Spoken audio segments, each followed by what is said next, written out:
ओम शिव परात्परम शिव ओंकार शिव तव शरणं।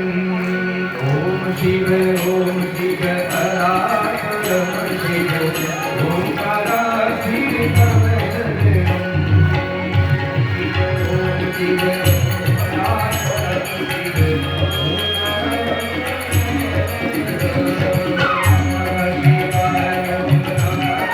शिव परात्परम शिव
कैसा होगा?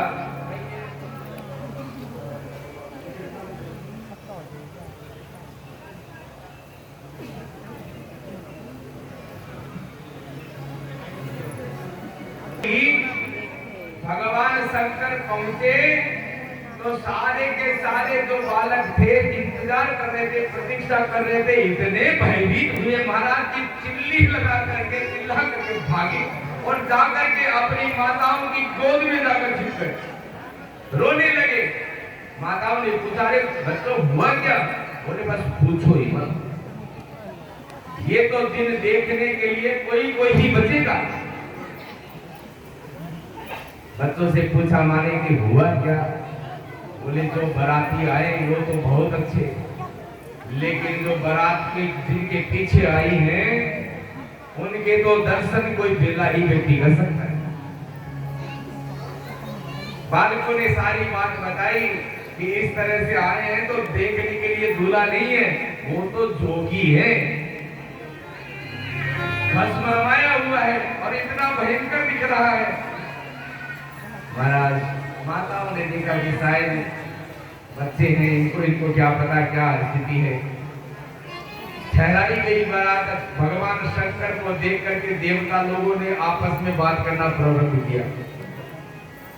एक देव ने कहा ब्रह्मा जी के पास जाकर के कि ब्रह्मा जी, दादाजी एक काम करते हैं, अभी तक तो गांव के लोगों ने देखा नहीं है तुझे, केवल बच्चे ही देखे, बच्चों ने देखा केवल।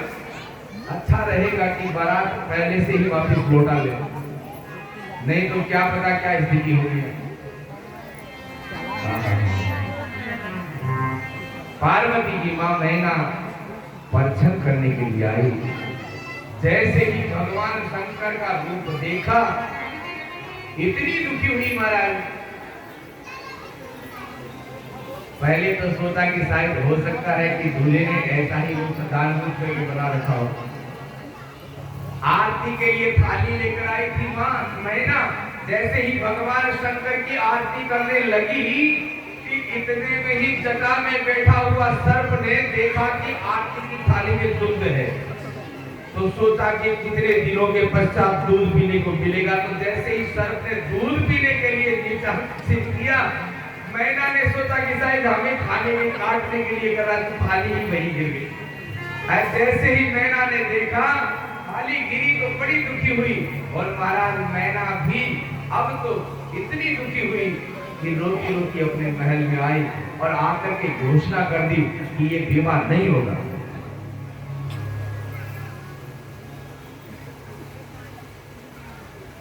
न दशताश्चर्ये संभवे दुर्गा विकट रूप। इस दूल्हे को मेरी ये सुकुमारी मैं सौंप दूं, ऐसा नहीं हो सकता, ये विवाह नहीं होगा। इसलिए हम इसको अपनी कन्या नहीं देंगे। ऐसे को तो कन्या देना तो दूर, हम अपनी कन्या को इनकी परछाई तक नहीं पड़ने देंगे। नहीं ना, अब तो महाराज सारे महल में इस बात की हलबली मची। कहाँ तो शिव का पार्वती का विवाह होने वाला था और मां ही मना कर दी, तो अब विवाह कौन करवाएगा। इधर जब देवताओं को पता लगा कि हिमालय के वहां तो पार्वती की मां ने ही मना कर दिया, तब देवताओं ने भगवान शंकर से कहा कि यदि यही करवाना था तो कम से कम पहले तो बता देते, हम आपकी बारात में नहीं जाते। ले आते अपने भूत पिशाचों को साथ, हमारी क्यों बेइज्जती करवाई। भगवान शंकर हंस रहे, हमने आपकी बेइज्जती नहीं कराई, आपने एक बाबा को फंसाया है, उसका परिणाम हो। हम विवाह करने के लिए तैयार ही नहीं थे। अब तो जब मां ने मना कर दिया तो सब लोग दुखी हुए। अब संभव कैसे होगा। तुम क्या सोचती हो, ये पार्वती कोई सामान्य है? हे जगदम्बा तब सुता भवानी। मेरी बात को आप मानो, ये आपकी पुत्री कोई सामान्य मनुष्य नहीं है, ये जगदम्बा है, ये भवानी है। पुत्री के रूप में आपको आपके आकर के आपका महत्व बढ़ाया है, आपका गौरव बढ़ाया है। यद्यपि ये अजा अनादि शक्ति अविनाशी, ये तो भगवान शिव की जन्म जन्म से आधासी रहती आई है।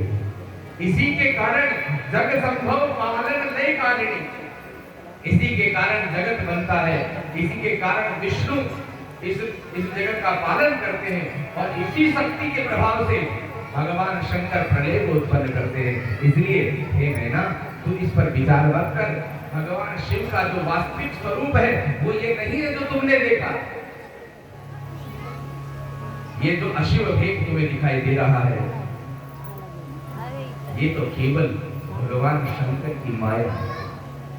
देखना चाह रहे हैं क्योंकि भगवान शंकर ने मना किया कि सती उसका त्याग किया और अपने वास्तविक स्वरूप में आए, तो ऐसा लगा कि मानो करोड़ों करोड़ों चंद्रमा एक साथ उदित हो गए। बोलिए शंकर भगवान की जय हो। महाराज इतना सुंदर स्वरूप बना है भगवान शंकर। अब तो सब नगर के नर नारी इतने प्रसन्न हुए कि हम अब तो कहने लगे, हम तो पहले ही कह रहे थे कि जिनकी बारात में इतने सुंदर सुंदर बाराती आए हैं, वो दूल्हा तो वास्तव में सुंदर ही था। एक ने कहा कि ये पहले ये क्यों स्वरूप धारण किया? एक संत ने कहा कि ये स्वरूप इसलिए धारण था क्योंकि 87,000 वर्ष तक समाधि में रहे, तो भगवान शंकर देखना चाह रहे थे कि अब पार्वती मैया हमारे किस स्वरूप को ज्यादा देख करके प्रसन्न हो। क्योंकि 87,000 वर्ष तक कोई तपस्या में रहे तो उसकी जटाएं न बढ़े तो प्रश्न चिन्ह खड़ा हो जाता है कि शायद इसने तपस्या की नहीं। अब तो महाराज सब लोग प्रसन्न हुए, सारा कार्य प्रारंभ हुआ।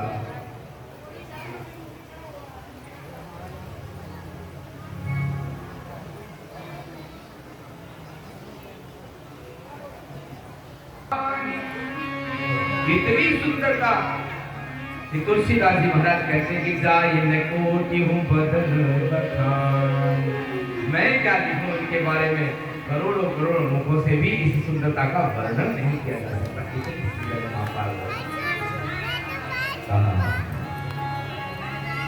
अब देखो एक बात और समझने, रामचरितमानस में प्रसंग आता है जब भगवान शंकर का विवाह होने वाला था तो मुनि अनुशासन गणपति पूज्य शंभु भगवान,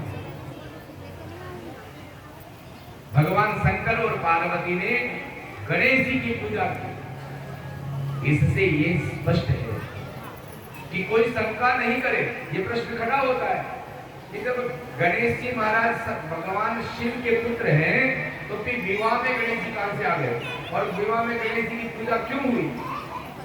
तो इसका उत्तर यही है, कल्प भेद हरि चरित्र सुहाए। अलग अलग कल्पों में भगवान की अलग अलग कथाएं होती हैं, इसलिए एक कल्प की ये कथा जो हमें भरद्वाज जी के माध्यम से सुनने को प्राप्त हो रही है। याज्ञवल्क्य जी महाराज भरद्वाज जी से कहते हैं कि हे भरद्वाज जी, शंभु और भवानी ने पहले गणपति की आराधना की क्योंकि गणपति आदि देव है, और फिर वेद मंत्रों के द्वारा ब्राह्मणों ने पाणी ग्रहण संस्कार करवाया, तब ब्राह्मण लोग वेदोच्चारण करने लगे। हरि ओम